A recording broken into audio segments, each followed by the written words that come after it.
네, 안녕하세요. 김탁입니다. 네, 오늘은 MSCI 정기 변경 관련된 리밸런싱이라고 보통 얘기하죠. 관련된 얘기를 좀 해보겠습니다. 짧게 한번 해볼게요. 오늘 언급되는 종목들은 매수 매도 추천 아니라는 거 다 알고 계시죠? 네. 목소리 상태가 아직 계속 잠겨 있는데요. 네, 조금만 이해해 주세요.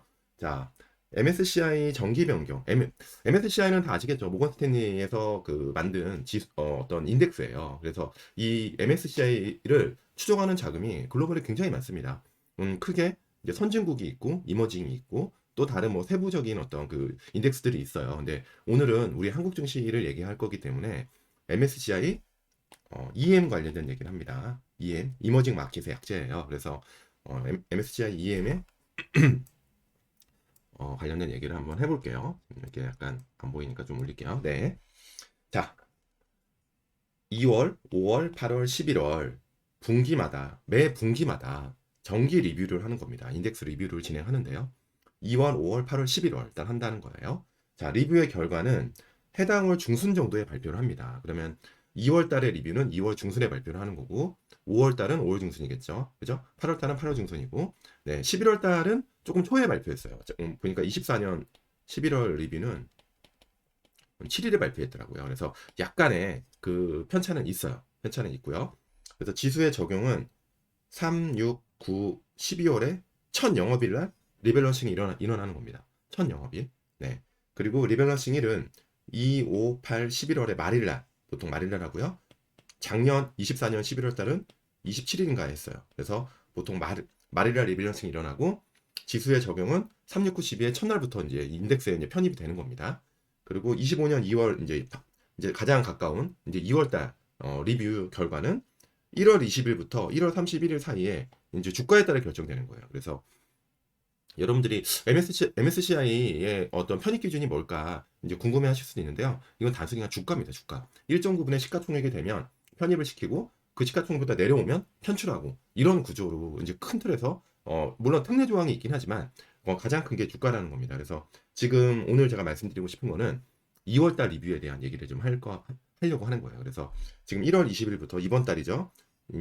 30일 이 안에 이제 주가에 따라서 MSCI 2월 정기 리뷰에 편입되는 종목이 있을 거고 편출되는 종목이 있을 겁니다. 그래서 오늘 그 이야기를 좀 하려고 하는 거고요. 자, 탑10 국가 MSCI EM 중에 상위 1등부터 10등까지의 비중 변화를 좀 볼까요? 작년 기준에 차이나 중국은요. 원래 11월 5일 이때 이제 11월 달에 이제 발간된 유진증권 보고서인데요. 거의 변화가 없고요. 타이완도 거의 변화가 없고 인도가 18.5에서 18.9까지 0.5% 가까이나 비중이 늘었고요. 비중이 준 게 한국이겠죠. 주가가 안 좋으면 편출되는 종목들이 많아지겠죠. 그렇게 되면 전체적인 비중은 준다. 그래서 10%에서 9.8%로 0.14%나 줄었어요. 0.14%나 준 게 뭐가 대수냐라고 하겠지만 MSCI EM의 그 추정하는 추정 자금이 거의 한 4천억 달러 정도 됩니다. 매우 크죠. 한 550조 가까이 되는 거죠. 그죠? 네. 거의 이 정도 레벨의 규모이기 때문에 0.14%만 줄어도 얼마나 주는 걸까요? 거의 한 8, 9천억이 빠지는 거예요. 8, 9천억이 비중 축소가 이루어집니다. 그래서 해당하는 날 갑자기 외국인 매도가 엄청 크다. 그러면 이런 MSCI 리뷰의 결과가 일부 있을 수 있다. 라고 좀 이해를 해주시면 될 것 같고요. 작년 11월 결과를 보니까 작년 11월에 유일하게 편입된 종목이 로템이었습니다. 로템. 그래서 로템이 0.04% 정도가 이제 들어왔는데 이게 한 2천억 정도 되겠죠. 전체적으로 한 4천억 정도가 추정 자금이니까 그래서 2천억 정도가 뭐 그날 리밸런싱 되는 날 들어오는 겁니다. 네. 그래서 로템 보니까 로템은 작년 내내 외국인들이 샀지만 특히 11월 달에 MSCI 7일 날 결정됐으니까 이때 특히 외국인의 매수가 1,500억 이상 들어오면서 굉장히 좋은 플로우를 보였죠. 주가는 안 좋았어요. 이때 주가는 외국인 수급 때문이 아니고 방산에 악재가 있었죠. 머스크가 뭐 드론 얘기하면서 방산에 대한 어떤 센트가 안 좋아졌고 또 이제 종전 이제 우크라이나와 러시아 종전을 트럼프가 굉장히 강조를 하면서 이때는 방산 전체적으로 주가가 안 좋아서 빠진 거죠. 하지만 MSCI 관련 리밸런싱으로 외국인 플로우는 굉장히 좋았다. 긍정적으로 들어왔다는 거고요. 자, 중요한 건 이제 2월 리뷰에 대해서 한번 우리가 한번 생각을 한번 해볼 필요가 있다는 겁니다. 자, MSCI EM 스탠다드 인덱스의 추정 자금은 아까 말씀드렸죠. 한 4천억 달러 정도 돼요.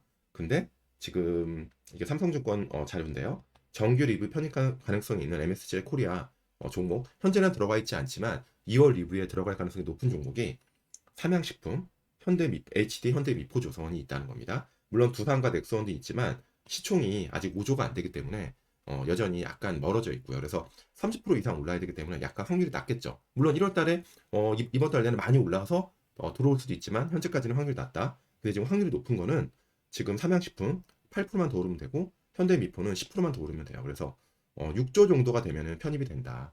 저번에 아까 말씀드렸지만 로템도 6조가 되면서 편입이 됐죠. 그러면서 한 2천억 이상의 인플로가 들어왔는데 보세요. 현대미포는 20일 정도 평균 거래대금 보니까 400억밖에 안 됩니다. 네. 만약에 그래서 미포가 편입이 된다. 리뷰에서 2월 리뷰에서 그럼 2천억 이상 들어올 거 아닙니까? 거의 5일 이상의 임팩트가 있는 거예요. 임팩트가 있는 거예요. 그래서 수급적으로는 긍정적인 흐름이 예상되고 삼양식품은 20일 거래대금이 한 700억 정도 되네요. 그러면 한 3일치 정도 그러죠. 미포보다는 조금 떨어지겠지만 그래도 3일 정도의 수급에 임팩트가 있다. 외국인의 매수 플로어가 이렇게 좀 이해하시면 될 것 같고 로템은 이 임팩트가 크지 않았던 겁니다. 왜냐하면 20일 평균 거래대금이 1,000억이 넘어가요. 그래서 2,000억이 들어와도 2일치밖에 안 됐던 거고요. 그래서 확실히 수급의 임팩트는 미포가 꽤 크다. 네, 이렇게 우리가 알 수 있습니다. 그래서 우리가 뭐 이거 MSCI EM에 편입된다고 해서 뭐 주식을 이게 뭐 오를 거다 떨어질 거다 이런 예측이 아니고요.